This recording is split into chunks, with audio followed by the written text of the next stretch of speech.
Hello friends, কেমন আছেন আপনারা সবাই? আশা করি আপনারা ভালো আছেন এবং আপনার পরিবারের প্রত্যেকে ভালো আছে আর আপনার ট্রেডিং খুব সুন্দরভাবে চলছে। সো ফ্রেন্ডস, আজকের এই ভিডিওটা না একটু অন্য রকমের হবে। এই ভিডিওটাতে আমরা screener.in-কে ইউজ করেছি এবং কিছু কোয়ারির মাধ্যমে আমরা আউট অফ 5000 স্টকের মধ্যে মাত্র 20 থেকে 22খানা স্টককে আমরা চুজ করেছি। তো কিভাবে করেছি, কি কি স্টেপ, কোন কোন কোয়ারি আমরা ইউটিলাইজ করেছি, কেন আমরা সেই কোয়ারিগুলোকে ইউটিলাইজ করেছি, সব আলোচনা করব আমরা এই ভিডিওতে। তো চলুন, let's start this video without wasting any further time. Stay tuned.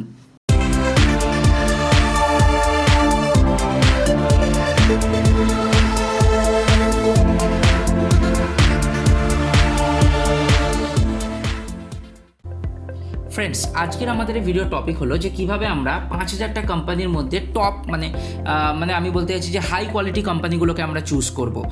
Basically there are around 4 to 5000 companies are listed in stock market. তাই এই সব সময় এই কোম্পানির স্টকগুলোকে দেখা, তাদের অ্যানুয়াল রিপোর্ট স্টাডি করা, এগুলো কিন্তু সম্ভব নয়। তাই ফিল্টারের ইউজ করা কিন্তু খুবই দরকার। কারণ কি জানেন তো, যে একটা ইনভেস্টর যখন প্রথম ইনভেস্টমেন্ট শুরু করে তখন সব থেকে তার জন্য ইম্পর্টেন্ট হচ্ছে তার ক্যাপিটালকে প্রোটেক্ট করা। সে যদি তার ক্যাপিটাল প্রোটেক্ট করতে পারে তাহলে সে মার্কেটে এগিয়ে যাবে। আর ক্যাপিটাল যদি সে একবার যদি লুজ করে দিল তাহলে সে আর মার্কেটে আসবে না এবং মার্কেটকে তখন গ্যাম্বলিংয়ের জায়গা এই সমস্ত কিছু বলবে, যেরকম হয়ে থাকে আর কি। তাই তাকে সবসময়তে হাই কোয়ালিটি কোম্পানিতে কিন্তু এন্ট্রি করা খুবই দরকার, মানে তার ইনিশিয়াল স্টেজে। তারপরে আস্তে আস্তে যখন তার এক্সপিরিয়েন্স বাড়বে, তখন সে নলেজ গেন করবে, তখন সে এক্সপ্যান্ড করবে অন্য ফিল্ডে। বাট ইনিশিয়াল স্টেজে কিন্তু তাকে হাই কোয়ালিটি কোম্পানিতেই ইনভেস্ট করা দরকার। তো আজকের এই ভিডিওটার মাধ্যমে আমরা screener.in-কে ইউজ করব এবং ইউজ করে আমরা কিছু হাই কোয়ালিটি স্টককে আমরা পিক করব আউট অফ দোজ 5000 স্টক। তো চলুন আমরা screener.in-এর ওয়েবসাইটে যাই এবং গিয়ে আমাদের যে ফিল্টার আছে সেটা অ্যাপ্লাই করি এবং অ্যাপ্লাই করে আমরা সেই স্টকগুলোকে পিক করি। সো ফ্রেন্ডস, screener.in-এ আসবার পরে আপনাকে যেটা করতে হবে যে এখানে দেখুন স্ক্রিনস বলে একটা লিঙ্ক আছে। এই স্ক্রিনসে আপনি ক্লিক করবেন। স্ক্রিনসে ক্লিক করার পরে এখানে ক্রিয়েট নিউ স্ক্রিনে আপনি ক্লিক করবেন। তারপরে আপনার কাছে এরকম একটা উইন্ডো খুলে যাবে যেখানে ক্রিয়েট এ সার্চ কোয়ারি বলে একটা অপশান আছে। তো এখানে আমরা আস্তে আস্তে কোয়ারিগুলোকে টাইপ করব এবং আমরা ডিসকাস করব যে এই কোয়ারিগুলোকে আমরা কেন নিচ্ছি, যাতে এবং এই কোয়ারিগুলোকে নিলে কীরকম টাইপের স্টক আমরা পিক করতে পারবো। সো সব থেকে ফার্স্ট আমাদেরকে যেটা দেখতে হবে সেটা হচ্ছে ইন্ডিয়ার জিডিপি গ্রোথ কত। অলরেডি আমি জিডিপি সম্বন্ধে একটা ভিডিও বানিয়ে দিয়েছি, আপনারা দেখতে পারেন। তো জিডিপি মানে কি? জিডিপি মানে হচ্ছে ইন্ডিয়া কত প্রডিউস করে আর কত বেচে। সোজা কথায় আপনারা মাথায় রাখুন, এক বছরের মধ্যে, ঠিক আছে? তো ইন্ডিয়ার রিয়েল জিডিপি 5 to 6%।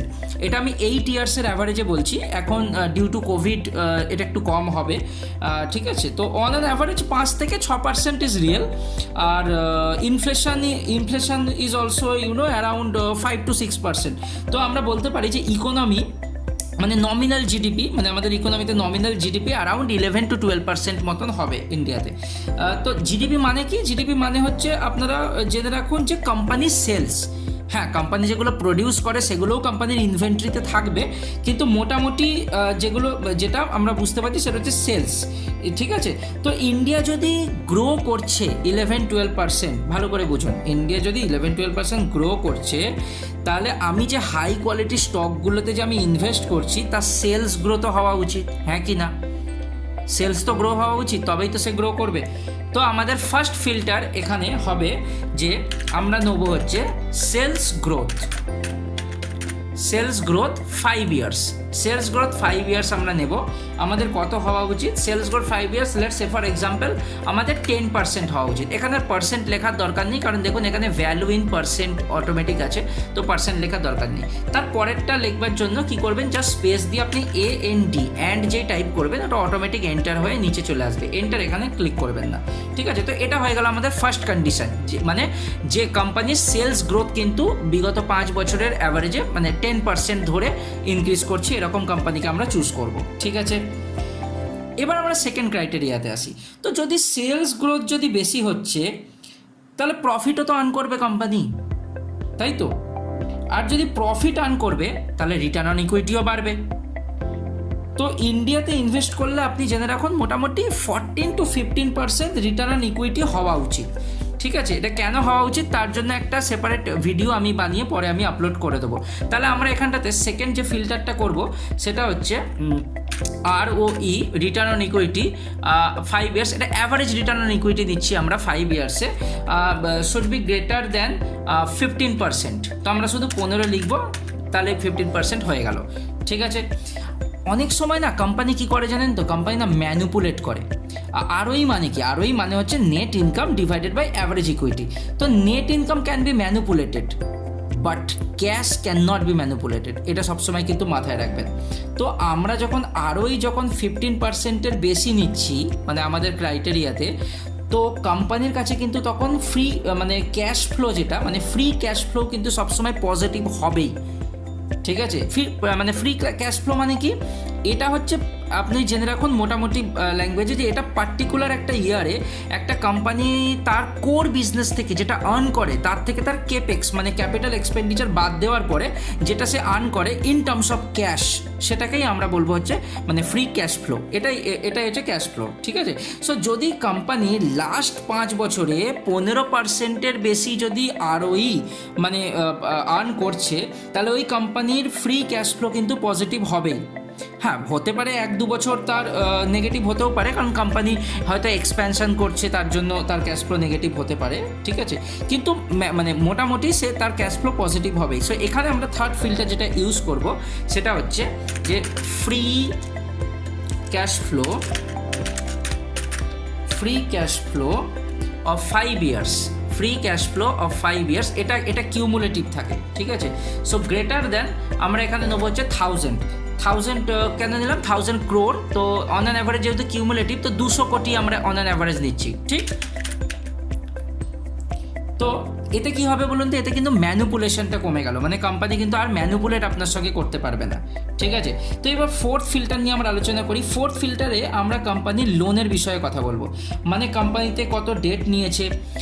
এবার ডেট কেন ইম্পর্টেন্ট? কারণ আমরা জানি যে আমরা চাই না যে আমাদের যে সমস্ত বিজনেস গ্রোথ হচ্ছে সেটা মানে লিভারেজের মাধ্যমে হোক, তাই না? আমরা চাই যে বিজনেস এগোক এবং বিজনেসে ভলিউমের দিক থেকে এগোক। ঠিক আছে, বা মার্জিনের দিক থেকে এগোক, লিভারেজের দিক থেকে এগোক, সেটা আমরা চাই না। তো সেই জন্য আমাদের যেটা ফোর্থ ফিল্টার হবে, সেই ফিল্টারটা হবে হচ্ছে ডেট টু ইকুইটি রেশিও আমরা নেব। ডেট টু ইকুইটি রেশিও আমরা নেব লেস দ্যান 10%। এখানে আপনি পার্সেন্টেজ দিয়ে দেবেন। ঠিক আছে, লেস দ্যান 10%। সো এটা হয়ে গেল আমাদের 1 2 3 4 4 নম্বর আমাদের ক্রাইটেরিয়া হয়ে গেল। আমি ডেটে জিরো নিতে পারতাম, তাহলে তো একদম ডেট ফ্রি কোম্পানি আমি পেতাম, কিন্তু জিরো আমি কেন নিলাম না? কারণ অনেক কোম্পানি থাকে যারা এক্সপ্যান্ড করবার জন্য কখনো কখনো লোন নিয়ে নেয়। ঠিক আছে, তো আমি যদি জিরো নিয়ে নিই তাহলে হয়তো অনেক ভালো কোম্পানিকে হয়তো আমরা মিস করবো, আমাদের সার্চ রেজাল্টে আমরা পাবো না। তো সেই জন্য আমরা জিরো এক্ষেত্রে নিলাম না। এবার যেটা আমরা ক্রাইটেরিয়া আছে সেটা হচ্ছে মার্কেট ক্যাপিটালাইজেশন। আমি আগেই বলেছি যে কোম্পানিতে কিন্তু আমরা একটু হায়ার মার্কেট ক্যাপিটালাইজেশন কোম্পানিগুলোতে আমরা ইনভেস্ট করব। কারণ কি জানেন তো, যে যদি আপনারা স্মল ক্যাপ বা মাইক্রো ক্যাপ এরকম যদি কোম্পানিতে আপনারা ইনভেস্ট করবেন, আমি বলছি না কোম্পানি খারাপ, কিন্তু এই কোম্পানিগুলোর শেয়ার প্রাইস না অনেক বেশি ফ্লাকচুয়েট করে। মানে একটা যদি নেগেটিভ নিউজ চলে এলো তাহলে অনেকটা মানে নেগেটিভে চলে যায়, তখন ইনভেস্টার মনে করে যে হয়তো আমারই স্টক সিলেকশানে হয়তো প্রবলেম আছে, আর তার জন্য কি হয়, সে মানে ভাবে যে তারই প্রবলেম আছে, তার কনভিকশন সে পায় না। ঠিক আছে, মানে তার কনভিকশন স্ট্রং হয় না, কারণ এই সমস্ত স্টককে কিন্তু আপনাকে 3 থেকে 5 বছর হোল্ড করে রাখতে হবে, যদি সেই কোম্পানি ফান্ডামেন্টালি ভালো থাকে অবশ্যই। আর কনভিকশন আস্তে আস্তে সময়ের সঙ্গে সঙ্গে আসে। সো আমার রেকমেন্ডেশন যে সমস্ত কোম্পানির মার্কেট ক্যাপিটালাইজেশন 5000 থেকে 6000 crore বেশি, তাতেই কিন্তু আপনাদেরকে ইনভেস্ট করা উচিত। তো আমরা তাহলে আমাদের নেক্সট ক্রাইটেরিয়াটা নিয়ে নিই। ইটস এ মার্কেট ক্যাপিটালাইজেশন নেব হচ্ছে আমরা will be greater than 5000 crore। ঠিক, হয়ে গেল।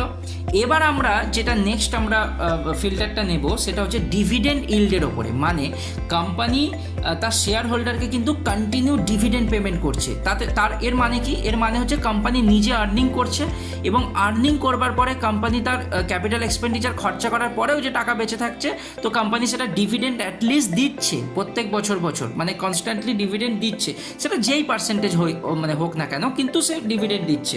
ঠিক আছে, তার মানে ডিভিডেন্ড দিচ্ছে মানে কোম্পানি কিন্তু রেভিনিউ আর্ন করছে, আর কোম্পানি রেভিনিউ আর্ন করছে মানে কোম্পানির সেলসও ভালো হচ্ছে। বুঝতে পারছেন আমি কি বলতে চাইছি? সো আমাদের ডিভিডেন্ড ইল্ড আমরা কী নেবো, চলুন আমরা নিয়ে নিই আমাদের criteria. Dividend yield should be greater than 0, মানে অ্যাটলিস্ট কিছু হলেও ডিভিডেন্ড দিচ্ছে। ঠিক আছে, তো চলুন আমরা আমাদের নেক্সট যেটা, আর এটা আমাদের ফাইনাল ক্রাইটেরিয়া আছে, তো ফাইনাল ক্রাইটেরিয়াটা আমরা নিয়ে নিই। ফাইনাল ক্রাইটেরিয়া আমরা হচ্ছে প্রোমোটার হোল্ডিং। এর মানে কি? মানে কোম্পানিতে যে সমস্ত স্টেক আছে তার মধ্যে প্রোমোটার কত স্টেক নিয়ে আছে। আর আপনাদেরকে আমি এর আগেই বলেছি এবং প্রত্যেকটা ভিডিওতেই আমি বলতে থাকি যে কোনো কোম্পানির প্রোমোটার হোল্ডিং যত বেশি, মানে প্রোমোটারের তার নিজের বিজনেসের প্রতি বিশ্বাস তত বেশি, আর প্রোমোটার যত বিশ্বাস করে, মানে মালিক তার নিজের বিজনেসে বিশ্বাস যত বাড়বে, তো মানে অবভিয়াসলি যারা ইনভেস্টার আছে তাদেরও বিশ্বাস বাড়বে, তাই না? তো সেই জন্য আমরা সেই সমস্ত কোম্পানিকেই চুজ করব যে যাদের প্রোমোটার হোল্ডিংস কিন্তু মোটামুটি 50%-এর ওপরে যারা হোল্ড করছে, মানে প্রোমোটার হোল্ডিং আছে 50%-এর ওপরে। ঠিক আছে, তো চলুন আমরা লিখে নিই আমাদের criteria. Promoter holding should be greater than 50। এখানে পার্সেন্টেজ দরকার নেই, আপনি দেখুন এখানে ভ্যালু ইন পার্সেন্টেজ অলরেডি আছে। So promoter holding should be greater than 50%। ঠিক আছে, তো এই হয়ে গেল কিন্তু আমাদের মোটামুটি সমস্ত ক্রাইটেরিয়া ফুলফিল। মানে আমরা এটাতে যেটা নিলাম সেটা হচ্ছে সেলস গ্রোথ, বিগত 5 বছরে 10% গ্রোথে তার সেলস হয়েছে, এবং সেলস হওয়ার পরে তার রেভিনিউ আর্নিং করে তার রিটার্ন অন ইকুইটি 5 বছরে অ্যাভারেজ তার 15% করে আর্নিং বেড়েছে। তার ফ্রি ক্যাশ ফ্লো কোম্পানির মধ্যে রয়েছে হচ্ছে 1000 কোটির মতো, আর মোটামুটি এটা আপনি ধরে নিন অন অ্যান অ্যাভারেজ 200 কোটি প্রত্যেক বছর, কারণ এটা cumulative. Debt to equity less than 10% আমরা ধরেছি। ঠিক আছে, আর মার্কেট ক্যাপিটালাইজেশন আমরা 5000 কোটির বেশি কোম্পানিগুলোকে আমরা ধরেছি। আর আমরা নেক্সট যেটা ধরেছি সেটা হচ্ছে কোম্পানি প্রত্যেক বছর কিছু না কিছু ডিভিডেন্ড দিচ্ছে। আর প্রোমোটার হোল্ডিং, মানে কোম্পানিতে যে প্রোমোটার আছে তার হোল্ডিং তার কোম্পানির ওপর অ্যাটলিস্ট 50%-এর ওপরে তারা নিয়ে রাখছে। কারণ একটা কথা মাথায় রাখবেন যে প্রোমোটার যদি বেশি হোল্ড করে আছে তার মানে সে ইকুইটিতে বেশি সে ইনভেস্ট করে রেখেছে, আর নিজের টাকা যখন সে লাগিয়েছে তখন কিন্তু সে কোম্পানি ছেড়ে পালাবে না। ঠিক আছে, তো সেই জন্য প্রোমোটার হোল্ডিংকে 50%-এর ওপরে ধরাটা খুবই দরকার। তো চলুন আমরা এবার রান দিস কোয়ারি করি এবং দেখি যে কোন কোন স্টক আমাদের ফিল্টারে ধরা পড়লো। সো রান দিস কোয়ারি, দেখুন কটা স্টক এলো, 27 স্টক, মানে 5000 স্টকের মধ্যে সামান্যই 5খানা কি 6খানা কোয়ারি আমরা দিয়ে আমরা কিন্তু মাত্র 27খানা স্টক দিয়ে এলাম। এবার এই 27টা স্টকের মধ্যে কোন কোন স্টক আছে দেখুন। Nestle India, L&T, Mindtree, Abbott, Gujarat, Divi's lab, মানে দিজ আর অল মানে হাই গ্রোথ স্টক, মানে যেগুলোতে আপনি চোখ বন্ধ করে ইনভেস্ট করতে পারবেন।